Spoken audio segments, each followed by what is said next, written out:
morning friends, welcome to our channel Vandana Awesome Study Class. Today is my topic पृथ्वी की गतियाँ. My first question, वैज्ञानिक जिन्होंने सर्वप्रथम खोज की कि पृथ्वी सूर्य के चारों ओर घूमती है थे. ये बीपीएससी प्री 2015 का क्वेश्चन है. Option A Newton, B Dalton, C Copernicus, D Einstein. इसका राइट आंसर है सी कॉपरनिकस. व्याख्या, कॉपरनिकस ने सर्वप्रथम इस बात की खोज की कि पृथ्वी सूर्य के चारों ओर घूमती है. पोलैंड के खगोलविद कॉपरनिकस ने पृथ्वी की परिक्रमण तथा घूर्णन गति की जानकारी दी. अपनी लैटिन रचना लिटिल कमेंट्री में उन्होंने पृथ्वी की गतियों के इस सिद्धांत का प्रतिपादन किया. क्वेश्चन नंबर 2, निम्न में से कौन सा कथन पृथ्वी की गति के संदर्भ में सही है? 1.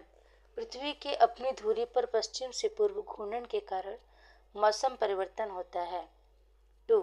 पृथ्वी का सूर्य के चारों ओर चक्कर लगाने के कारण पृथ्वी पर रात व दिन घटित होती है. कोड दिए गए हैं. ए केवल एक, बी एक और दो, सी केवल दो, डी न तो एक और न ही दो. इसका राइट आंसर है डी, न तो एक और न ही दो.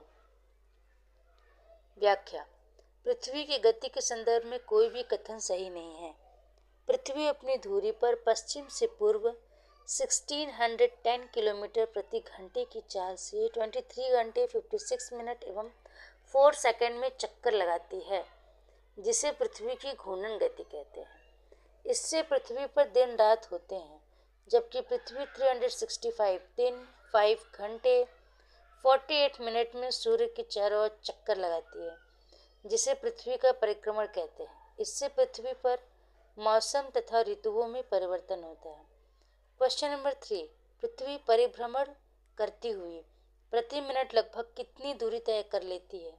ए 49 किलोमीटर, बी 59 किलोमीटर, सी 69 किलोमीटर, डी 79 किलोमीटर. इसमें दिए गए कोई भी विकल्प सही नहीं है.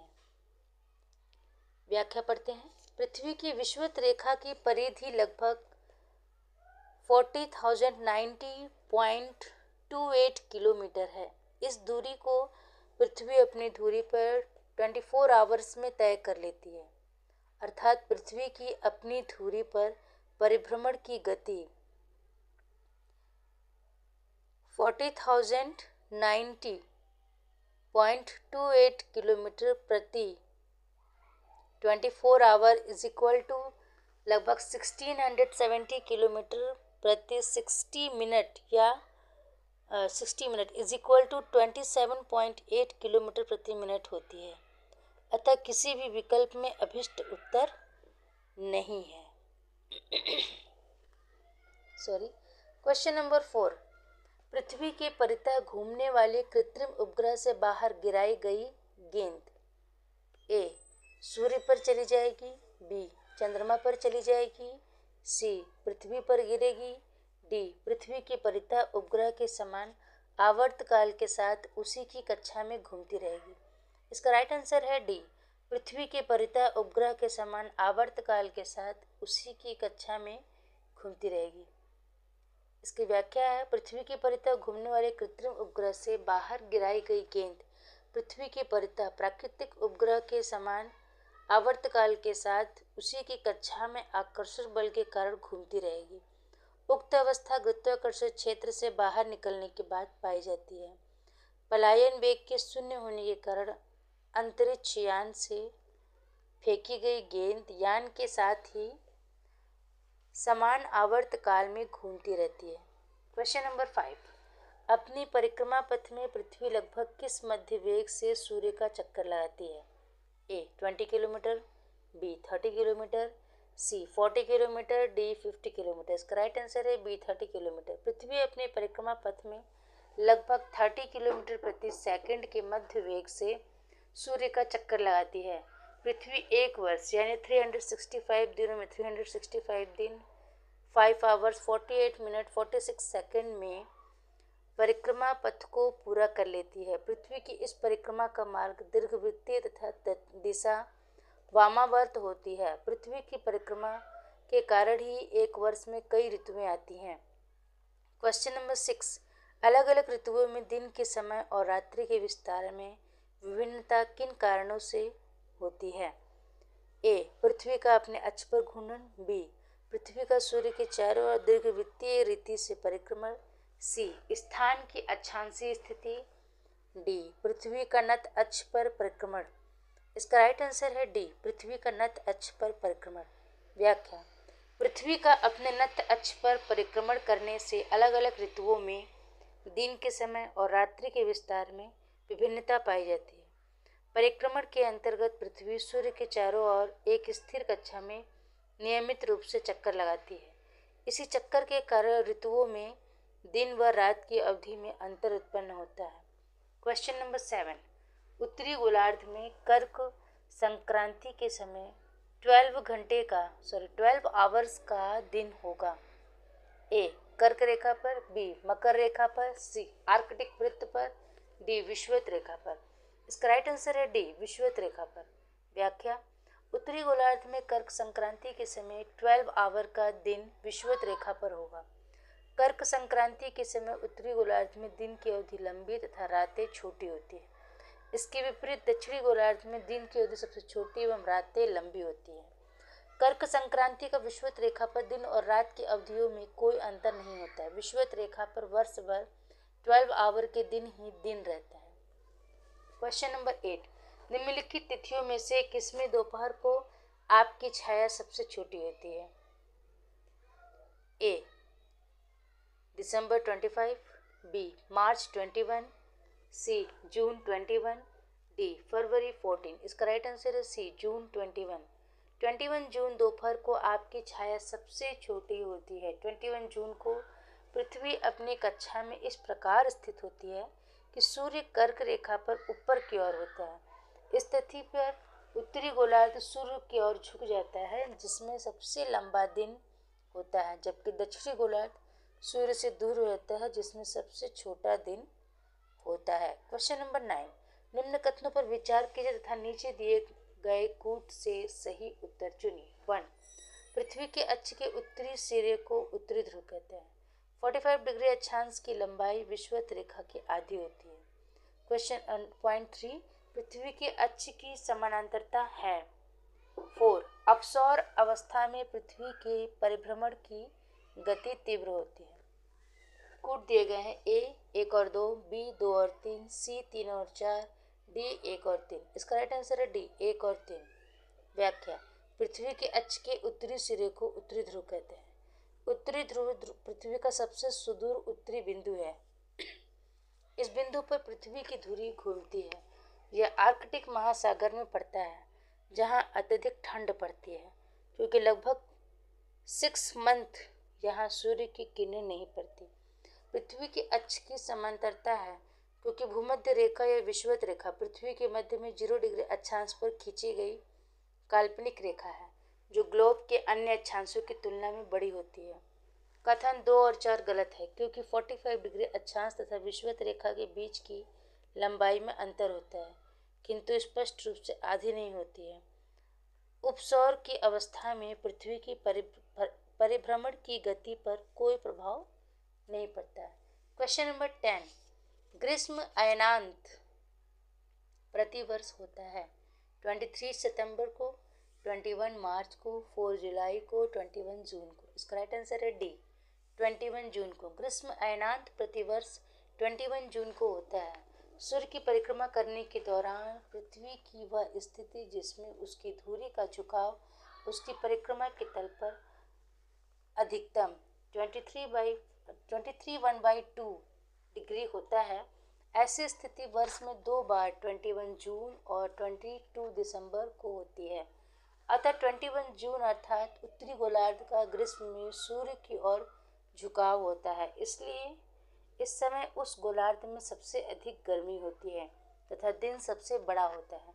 पृथ्वी की इस स्थिति को कर्क संक्रांति या ग्रीष्म अयनांत कहा जाता है।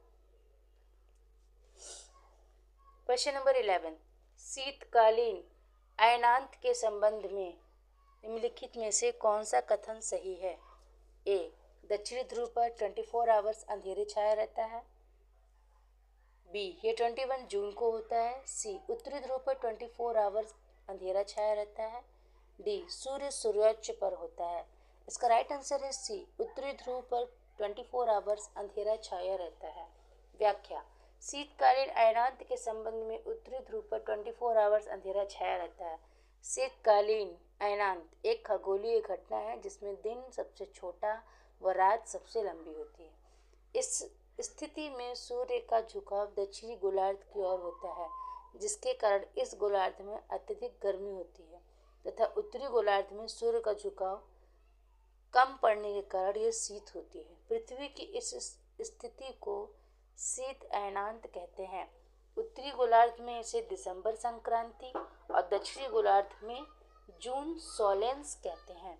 क्वेश्चन नंबर 12, उत्तरी गोलार्ध में वर्ष का सबसे लंबा दिन आमतौर पर कब होता है?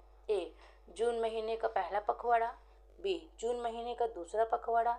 सी, जुलाई महीने का पहला पखवाड़ा। डी, जुलाई महीने का दूसरा पखवाड़ा। इसका राइट आंसर है बी, जून महीने का दूसरा पखवाड़ा। उत्तरी गोलार्ध में वर्ष का सबसे लंबा दिन जून महीने के दूसरे पखवाड़े में आता है। पृथ्वी के उत्तरी गोलार्ध में 21 जून को सबसे लंबा दिन तथा सबसे छोटी रातें होती है। इसमें इसे ग्रीष्म विषुव कहते हैं। यह परिघटना तब घटित होती है जब सूर्य कर्क रेखा 23 डिग्री अक्षांश के ऊपर होता है, जिसके कारण उत्तरी गोलार्ध सूर्य के समीप आता है। दक्षिणी गोलार्ध में यह परिघटना 23 दिसंबर को होती है।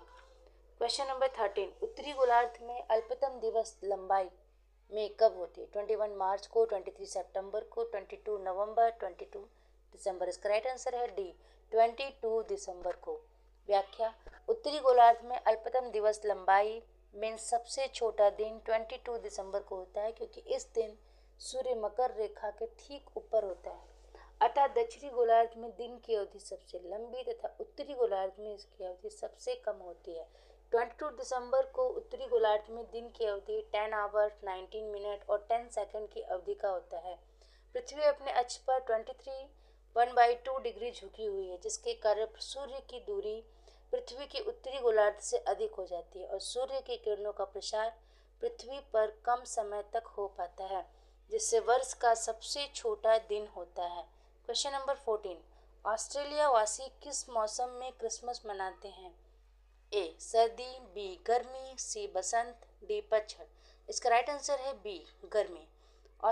व्याख्या है, ऑस्ट्रेलिया वासी गर्मी के मौसम में क्रिसमस मनाते हैं, चूँकि क्रिसमस दिसंबर में मनाया जाता है और सूर्य के दक्षिणायन होने के कारण ऑस्ट्रेलिया में गर्मी का मौसम होता है। ज्ञातव्य है कि ऑस्ट्रेलिया दक्षिणी गोलार्ध में स्थित है। क्वेश्चन नंबर 15, जून की 21वीं तिथि को सूर्य ए, उत्तर ध्रुवीय वृत्त पर क्षितिज के नीचे नहीं डूबता है। बी, दक्षिण ध्रुवीय वृत्त पर क्षितिज के नीचे नहीं डूबता है। सी, मध्याह्न में भूमध्य रेखा पर ऊर्ध्वाधर रूप से व्योमस्थ चमकता है। डी, मकर रेखा पर ऊर्ध्वाधर रूप से व्योमस्थ चमकता है। इसका राइट आंसर है ए, उत्तर ध्रुवीय वृत्त पर क्षितिज के नीचे नहीं डूबता है। व्याख्या, जून की 21वीं तिथि को सूर्य उत्तर ध्रुवीय वृत्त पर क्षितिज के नीचे नहीं डूबता है, क्योंकि 21 जून को सूर्य कर्क रेखा पर लंबवत स्थिति में होता है। इस दिन गोलार्ध में सभी देशों में सबसे बड़ा दिन होता है और रात सबसे छोटी होती है। 21 जून के बाद सूर्य दक्षिण की ओर गति करने लगता है तथा दिन छोटा होने लगता है। क्वेश्चन नंबर 16, वह कौन सी तिथि या तिथियां हैं जब दोनों गोलार्धों में दिन और रात बराबर होते हैं? ए, 21 जून। बी, 22 दिसंबर। सी, 21 मार्च और 23 सितंबर। डी, 21 जून और 22 दिसंबर। इसका राइट आंसर है सी, 21 मार्च और 23 सितंबर। व्याख्या है, 21 मार्च और 23 सितंबर को दोनों गोलार्धों में दिन और रात बराबर होते हैं।